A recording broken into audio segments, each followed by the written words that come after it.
Olá pessoal, boa noite, como é que vocês estão?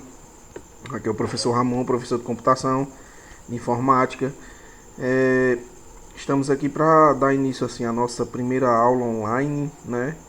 Na verdade não aula online, é aula gravada, né? Para vocês terem acesso aí no YouTube, até que fica mais fácil a plataforma, tá bom? Essa aula é destinada para os alunos do quinto e sexto ano, tá? Como eles vão ver, como vocês vão ver praticamente a mesma coisa da história, tá? Até acho que julho a gente ainda está vendo um pouco da história, um pouco dos componentes, para que vocês entendam melhor, né, o funcionamento de tudo da informática. Outra coisa que eu queria dizer para vocês é que a gente está utilizando essa metodologia, tá? Eu utilizo um aplicativo aqui que ele grava a tela do computador, tá bom? Então ele tem um limite de 10 minutos. Quando esse limite passar, eu vou e gravo outro vídeo, tá? Caso seja necessário, tá bom? Então, pessoal, vamos dar início aqui, lembrando, né, um pouco do que a gente viu em sala de aula. No quinto ano eu tive um pouco de dificuldade porque a gente não teve algumas aulas, tá bom? Né, eu já peguei a turma andando, já é bem complicado. No sexto ano também, passei até exercícios para casa, né? Mas vamos entender um pouco das partes, né? Como é que eu posso dizer para vocês? Dos componentes que fazem um computador, tá, pessoal? É interessante que a gente saiba tudo bem detalhadinho de cada função do computador. Eu não vou me atentar agora a isso, porque a gente mais na frente vai ver tudo, né? A gente tá vendo a história. Eu só tô lembrando bem quais são as partes do computador, né? A gente tem um monitor, né, que é a tela, aí é onde a gente vê todas as informações, né? Temos o gabinete, que é onde são processados os dados, né, de entrada e a saída. No caso a gente vê no monitor, né? O gabinete mais conhecido como CPU, né? Central de Processo Único, é lá onde acontece todos os processos do computador, tá bom? E temos o mouse, que serve para você é tipo sua mão, né? Você se localizar na tela, né? É o seu contato com a tela, com o software do computador. E o teclado é um dispositivo de entrada que você utiliza para digitar, né? Tudo no computador. Pessoal, agora nós vamos voltar. Foi só um breve lembrança, né? Para a gente fixar bem isso aí, né? Agora nós vamos voltar para a parte da que a gente viu em sala de aula, né? Um pouco da história da informática e tudo, né? Vale ressaltar que eu acho que eu escrevi isso aqui para vocês, tá? É porque nós tivemos grande dificuldade nas aulas, né? Acho que vocês lembram. Mas a gente espera que volte tudo ao normal e que dê tudo certo, né? Então vamos lembrar lá do Blaise Pascal, pessoal, que eu falei na sala de aula. Vocês lembram dele? Que ele fez aquela calculadora para o pai dele calcular os impostos lá em 1642, né? Isso aqui eu já falei em sala, é só para lembrar, né? Então, tendo em vista que o computador, né, que a parte da programação, dessas coisas, né, lá em 1642, quando Blaise Pascal inventou aquilo ali, né, já foi uma grande descoberta, já foi um marco histórico, né? Mas é interessante que a gente saiba o sentido mesmo da palavra computador, né, pessoal? O sentido. E a palavra computador, pessoal, vem do verbo computar, que significa calcular. Então, a primeira máquina, né, na verdade, de cálculo mesmo, foi o ábaco, pessoal. O ábaco era realizado para fazer operações, tá? Nada de dispositivo eletrônico. Sei como vocês podem ver na imagem, tá? Lá em 5 antes de Cristo, então é uma coisa muito antiga, né? Mas já trazendo para os nossos tempos, né, a gente lembra do Blaise Pascal, né, pessoal? Então, computador é justamente isso, né? Significa a arte de você computar dados, de calcular entradas e dar o resultado, que são as saídas. A gente vai ver isso bem detalhados mais na frente, né? Dispositivo de entrada, dispositivo de saída, tá bom? Porque a computação é uma ordem cronológica, tá bom? Então você vai...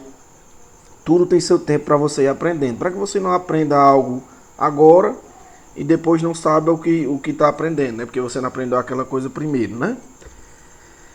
Então a gente, nesse processo, né, nessa ordem, seguindo uma ordem histórica, né, nós temos o Babbage, né, pessoal? Charles Babbage, né? Que ele lá em 1823 a 1834 ele fez umas invenções bem interessantes, né? Ele criou a máquina diferencial em 1823 e em 1834 a máquina analítica, né? Eles não foram concluídas, né? Como assim não foram concluídas? E ele é interessante, porque a partir disso, a partir dessa criação dele, foi utilizada em outros milhares de equipamentos, pessoal, ao longo do tempo. Então isso é em 1834. Hein? Vocês imaginem aí a descoberta que esse cara fez, né? Ele é considerado, Charles Babbage, o pai do computador justamente por isso, porque ele nessa criação que ele teve, embora não tenha terminado, né? Ele dali surgiu, né, o conceito mesmo de máquina, né? E depois, pessoal, depois com muito tempo, seria criada a IBM. Eu vou explicar depois o que é a IBM, tá? Nas próximas aulas. Mas seria tipo como é que eu posso dizer? Uma loja, uma empresa, né, de criação de computadores, tá bom? A mais adiante, né, em 1880, o Hollerith, né? Na verdade, pessoal, o Hollerith, né? Ele foi um pouco antes, né, do Babbage, né? Mas ele já tinha o conceito de cartão perfurado. O Babbage, ele deu o conceito de máquina programável, tá bom? E por que o Hollerith também foi importante? Porque ele criou uma máquina que conseguia calcular, né, o censo lá dos Estados Unidos, né, pessoal? Naquela época isso aí foi sensacional, né? Hoje não pode fazer tanto sentido, mas a partir dali ele conseguia calcular o censo, né? Como vocês podem ver, tá aí o Hollerith, né? E o seu cartão perfurado de calcular o censo lá dos americanos, né, pessoal? Ele foi fundador também, né? Ele e o Babbage, né? Da IBM, só que antes ele criou, né, a Tabulate Machine Company, que utilizava para tabular os dados e tudo, como eu já falei, tá bom? Adiante, né, na história, em 1906, né? Lá com a máquina do engenheiro americano, né, Lee De Forest, né, que utilizava também praticamente o mesmo mecanismo lá do Babbage, né, pessoal? O Babbage foi super importante na história da computação, tá bom?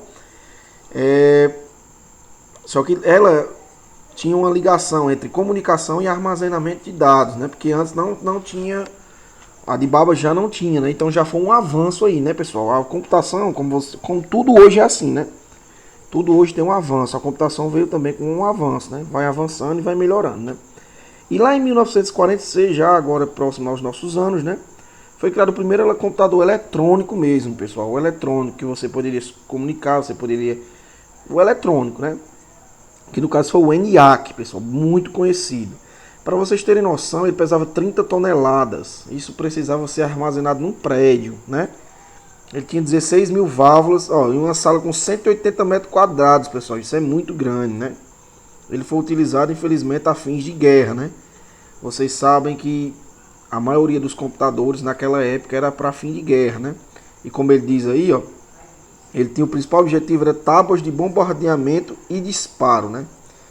Então não foi criada por um propósito, mas a partir daí ele está na história, né? Porque é importante, né?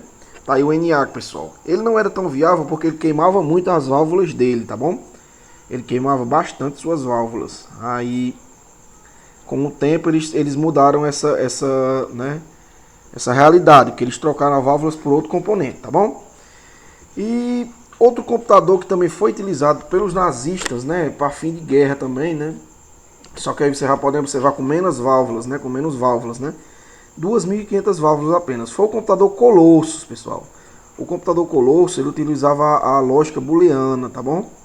E ele era o primeiro computador, como diz aí, né? Como vocês vão acompanhando, tá bom?